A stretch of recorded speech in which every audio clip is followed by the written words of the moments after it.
Il y a un an, l'affaire Pélico, aussi connue sous le nom de l'affaire des viols de Mazan, secouait la France, mais aussi le reste du monde. Dominique Pélico, l'accusé principal, avait drogué sa femme Gisèle à son insu avant de la livrer sexuellement à une cinquantaine d'hommes. Puis tu sais, ici, on parle d'hommes sans histoire, retraités, occupant des professions ordinaires, qui ont en plus pas mal toutes plaidé qu'ils étaient pas au courant qu'ils étaient en train d'agresser sexuellement une femme qui était victime de soumission chimique. Tout ça s'est échelonné sur une période d'environ 10 ans, soit entre 2011 et 2020, et presque tous les accusés ont finalement pris le chemin de la prison, à commencer par Dominique Pélico, qui en a pris pour 20 ans. Bon, cette affaire-là s'est déroulée dans une commune d'environ 6000 personnes au sud de la France. Mais est-ce que ça se pourrait ailleurs, mettons au Québec?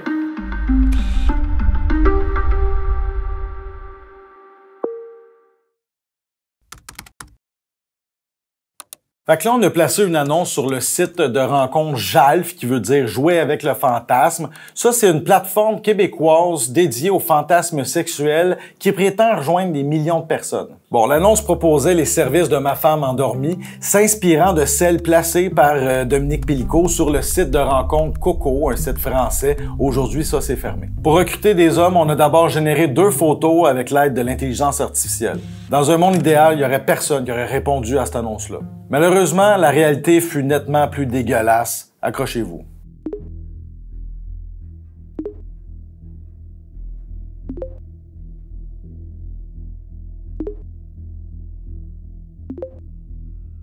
En moins de 10 minutes, j'ai à peu près 5 gars qui m'ont écrit en privé déjà, puis qui proposent, qui sont très d'accord et qui posent pas vraiment de questions. Après ça, il a fallu un peu moins de 12 heures pour que des dizaines d'hommes me proposent leurs services sexuels pour coucher avec ma présumée femme endormie. Et là, je vous épargne la quantité industrielle de photos de pénis et de vidéos de masturbation que j'ai reçues aussi. J'ai l'impression que ça excite tout le monde, le fait qu'elle dort, parce que quand on me demande des précisions sur si elle va se réveiller pendant l'acte, je leur dis que je m'organise pour qu'elle dorme très, très dur. Et ça n'a pas l'air de décourager personne ou d'éveiller aucun soupçon, aucune cloche. Au contraire, on est comme très excités.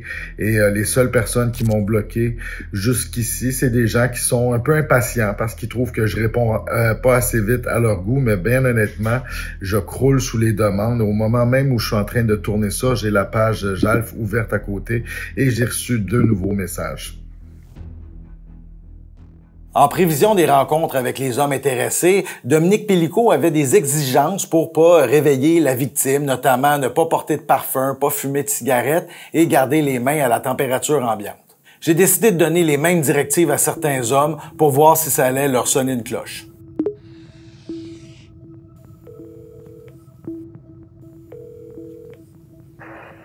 Allô? Oui, bonjour, salut, c'est moi de l'annonce. Ça va sur JALF? Salut, ça va bien? Oui, ça va très bien. T'as vu un peu ce qu'on cherchait, là? Fait que toi, c'est ça t'intéresserait? Oui, absolument, là, c'est sûr. Ça m'intéresse beaucoup. Fait que ça te dérange pas, là, le fait qu'elle dorme, là, c'est correct, là? Non plus, absolument pas. C'est un trip, ça. C'est un fantasme aussi, là, tu sais. OK. Fait que là, justement, tu sais, je te donnais un peu des petites consignes là, pour pas réveiller, avoir les mains température pièce, pas trop de parfum non plus pour pas que ça chale, là. Fait que ça, c'est correct. Oh, ouais, absolument, non, aucun problème. Moi c'est ça, là. C'est quoi que toi tu veux, là. Ce que t'aimes le plus, je vais m'adapter à ça, là. Sinon, regarde, je vais m'occuper d'elle. Ce rapport à la femme qui dort, c'est la femme qui est inactive, mais c'est la femme qui ne se débat pas, la femme qui ne dit pas non, la femme qui va crouler sous le charme de l'autre personne. Il y a un aspect qui a changé beaucoup, c'est l'accessibilité à la pornographie, il y a toutes sortes de genres de pornographie. Donc, à force de voir beaucoup de pornographie, il y a comme un phénomène qui peut s'observer, le phénomène de la solitude. Et là, on fait le parallèle avec les gens qui vont développer une compulsion sexuelle, puis qui vont développer certaines paraphilies, c'est-à-dire du nouveau, pour avoir une excitation sexuelle de plus en plus élevée. Il y a certains gens qui sont aux prises avec une paraphilie qu'on appelle la somnophilie. La somnophilie, c'est quand tu vas rechercher le sommeil ou l'inconscience, l'incapacité de se débattre ou d'agir de l'autre personne. C'est ça qui fait peur. C'est une sexualité très unidirectionnelle. C'est moi mon fantasme, ce que je veux faire, au détriment de l'autre. C'est un homme qui donne la permission d'utiliser la femme. Donc, c'est comme encore cette idée-là de la femme qui est l'objet, donc l'homme qui est propriétaire de sa femme. C'est un peu genre, ben, je te prête mes clés, tu peux utiliser ma voiture, t'as pas besoin de demander le consentement à la voiture. C'est immensément violent, mais c'est un peu ce qui se joue, tu sais. Puis ce qui est intéressant aussi du procès Pellico, c'est qu'on se rend compte que ce sont des gens normaux, ce sont des hommes de tous les jours, sûrement des pères de bonne famille. Donc il y a quelque chose qui est récurrent, il y a quelque chose dans la socialisation qui est commun à tous ces hommes-là. Puis c'est là qu'il faut peut-être porter le regard puis se questionner. Ça fait 48 heures qu'on a commencé la mission et jusqu'ici, j'ai 105 gars qui ont répondu à notre annonce. C'est plus que je pensais, c'est décalissant. J'ai 3 personnes qui ont parlé de consentement. J'essaie de les amener à réfléchir sur cette notion-là de consentement par eux-mêmes, ce qui n'arrive pas. Il y a presque personne. Il y a une personne qui a dit ben ça serait une agression, c'est un viol, si elle n'est pas consentante, c'est important pour lui. Donc on le félicite, mais sur 105, mettons que ça fait dur, c'est décrissant et c'est pire que je pensais. Qu'est-ce qui pousse un homme à vouloir violer une femme? C'est ça la question. Parce que au final, c'est ça l'invitation, c'est « Viens violer ma femme endormie ».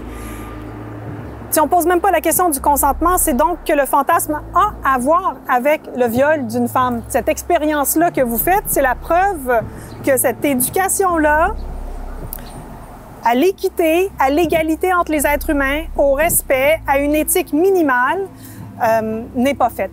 La notion de consentement dans la loi canadienne par rapport aux relations sexuelles, ça va bientôt faire 10 ans, là. C'est pas récent.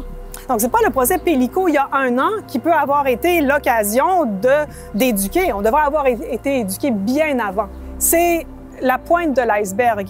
Il y a eu d'autres cas, un autre cas récemment d'un homme qui a fait ça avec sa femme. Ça vient de sortir, là, en France aussi. Ça, c'est ce qu'on sait. Qu'est-ce qu'on sait pas? Je vous cacherai pas, Caroline, que vous êtes le point de départ de notre petite enquête parce qu'il y a une phrase que vous avez dite qui m'a marqué en disant que votre histoire est probablement l'arbre qui cache la forêt. Ça m'étonne pas trop, disons que des sites comme ceux utilisés par Dominique Pellico, OK, depuis il a été fermé, mais il y en a d'autres et je pense qu'il y a une vraie demande pour ce genre de pratique en fait. Je ne sais pas ce qui a motivé mon géniteur, je ne sais pas jusqu'où il est allé et je le saurai sans doute jamais. Je vous ai entendu en entrevue mentionner que souvent c'est très domestique, ça se passe à la maison, dans la pharmacie, alors que on a en soumission chimique des fois l'image un peu glauque d'une ruelle, d'un bar, d'un cachet déposé dans un verre, mais la menace est plus proche qu'on pense. Ben, la menace, elle vient de l'intérieur, la menace, elle vient souvent du refuge à la maison, c'est avec quelqu'un que l'on connaît, c'est absolument pas un inconnu. Et c'est vrai que dans plus de 40% des cas, même 50% des cas, ça se passe à la maison, en présence de quelqu'un en qui on a confiance. La soumission chimique, c'est le principe d'une confiance trahie, en fait. Donc souvent, les victimes connaissent leur agresseur. J'avais la naïveté de penser que des procès comme ça auraient un effet de sensibilisation. On a eu beaucoup de vagues aussi de dénonciations pour des inconduites sexuelles qui auraient pu sensibiliser les gens plus jeunes. Mais honnêtement, j'ai des gens de tous les âges et je vous ai même entendu dire en entrevue qu'une chose qui vous a choqué parmi toutes les choses choquantes, c'est l'âge de ces personnes-là. Oui, bien sûr. Non, effectivement, on avait quand même une bonne dizaine d'individus en deçà de 40 ans, quoi. Si j'arrive à on veut confronter certains de ces hommes-là, qu'est-ce que, selon vous, je pourrais leur demander? De se demander qui s'autorise à faire ce genre de choses, qu'en serait-il de leur propre mère, quoi? Ou de leur propre sœur, ou de leur propre femme, ou de leur propre fille. Environ 2 semaines après le début de l'expérience, après avoir jasé avec une centaine de gars intéressés, notre annonce disparaît d'un coup sec. Le site nous a bannis.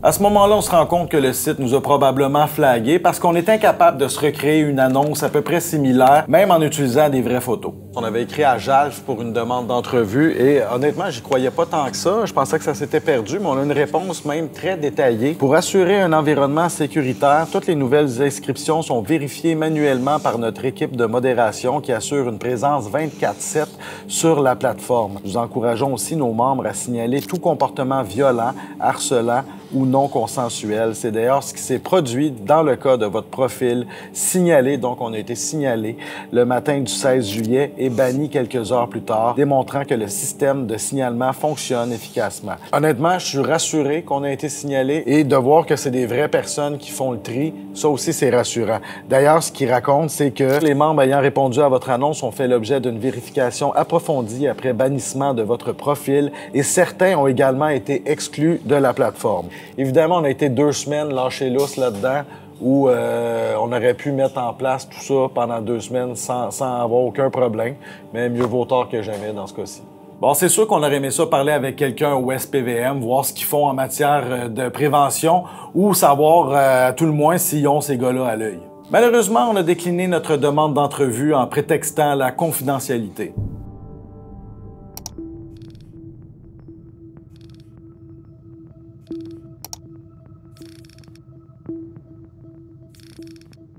Pour qu'un homme se ramasse dans une situation comme telle, en général, ça prend un monsieur que, il n'a pas tellement eu facile durant sa jeunesse. Ça se peut qu'il n'a pas eu facile. Ça fait en sorte qu'ils ont développé des patterns axés sur le manque d'empathie. Certains vont avoir développé une antisocialité, préoccupés par la sexualité, puis satisfaire leurs besoins de façon inadaptée. C'est pas rare dans ce type-là qu'on peut les retrouver dans des fantasmes où il y a plusieurs paraphilies. Je pense qu'on a vraiment besoin d'une réflexion plus grande sur qu'est-ce que c'est la domination masculine, puis comment on en fait tous partie à certains degrés. Parce que c'est ça l'enjeu, c'est que oui, eux, ils se sont rendus vraiment plus loin, ils ont commis des crimes immenses, hyper violents, mais au final, tous les hommes font partie d'une certaine domination masculine à certaines échelles. Évidemment, c'est pas tous les hommes qui vont violer des femmes, qui vont avoir cette extrême violence-là.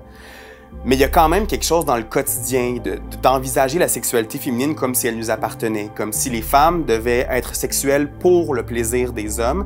Et ça, c'est répandu à toutes les échelles. Donc, je suis pas en train de dire que tous les hommes sont des violeurs, mais je suis en train de dire qu'il y a un système qui permet aux hommes de le devenir. Ces hommes-là, à la base, ne se lèvent pas le matin en disant « Aujourd'hui, je vais violer quelqu'un. Aujourd'hui, je vais agresser quelqu'un. » Ou même « Aujourd'hui, je vais agresser une femme inconsciente. » Ils vont se le valider, leur raisonnement, c'est j'étais sur la place, online, sur l'espace public, j'ai répondu à un appel, je fais juste parler, c'est juste des fantasmes, c'est pas encore vrai. Et quand on arrive sur place, ils vont le raisonner encore une fois, ils vont se créer une mémoire avec laquelle ils sont confortables. Je ne savais pas qu'elle était inconsciente, je ne savais pas qu'elle n'était pas consentante à la base, je ne l'ai pas violée, j'avais demandé la permission. Tu sais, ils vont se le justifier à toutes sortes de niveaux pour qu'à la fin, ils puissent retourner à la maison puis continuer leur vie. On est dans un cas de déresponsabilisation, mais aussi de justification personnelle. Les hommes, les recherches le disent, de plus en plus, ils ont de la difficulté à consulter. Comme homme, on n'est pas les plus vite.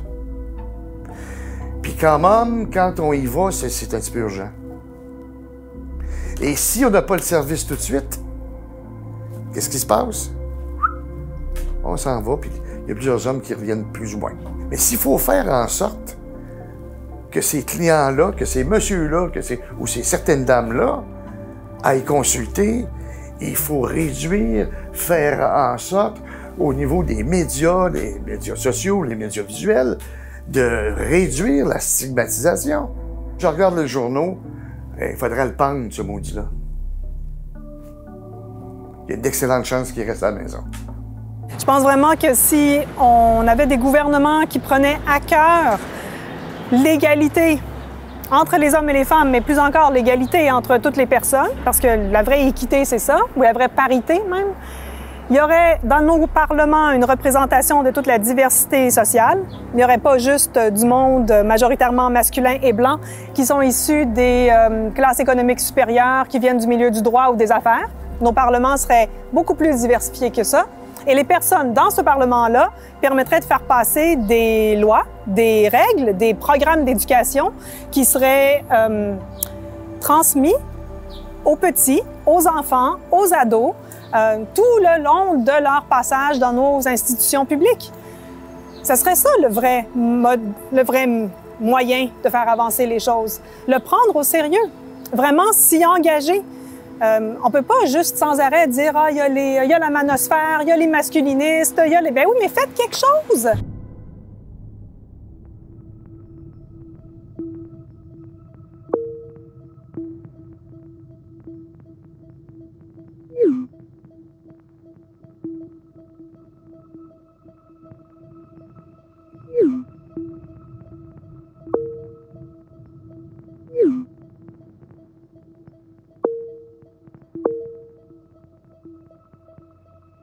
Alors, non, il ne viendra pas. Je vous explique le contexte. Pendant quelques semaines, on a parlé avec des gars. Le but dans tout ça, c'était quand même de donner des rendez-vous à ces gars-là pour essayer de les confronter et de comprendre ce qui se passe entre leurs deux oreilles avant de vouloir aller coucher avec une femme endormie. On avait plusieurs conversations sur le site JALF, mais quand on a été banni de JALF, on a perdu ces contacts-là. Par contre, on a eu la présence d'esprit de prendre quelques numéros en note, dont ce monsieur avec qui on a parlé il y a quelques temps au téléphone. Et là, on devait se rencontrer ce matin pour justement avoir cette confrontation-là. Et 1 heure avant notre rendez-vous, pour la première fois, il aborde le consentement de notre fausse femme endormie. Trop peu, trop tard. Mais en même temps, oui, il y a un peu d'espoir, mais il a quand même écrit que c'est parce qu'il veut pas avoir d'ennui. Donc, en fait, je suis pas mal sûr que si j'avais la chance de confronter tous ces gars-là, ils me répondraient qu'ils pensaient que c'était un scénario, que la femme était au courant. Mais jusqu'où on peut tolérer ça, des fantasmes, surtout quand ils tiennent pas compte du consentement d'une personne? Mais en attendant de le savoir, ça m'inquiète vraiment de voir que ma fille grandit dans une ville où ce genre de fantasme intéresse autant de gars.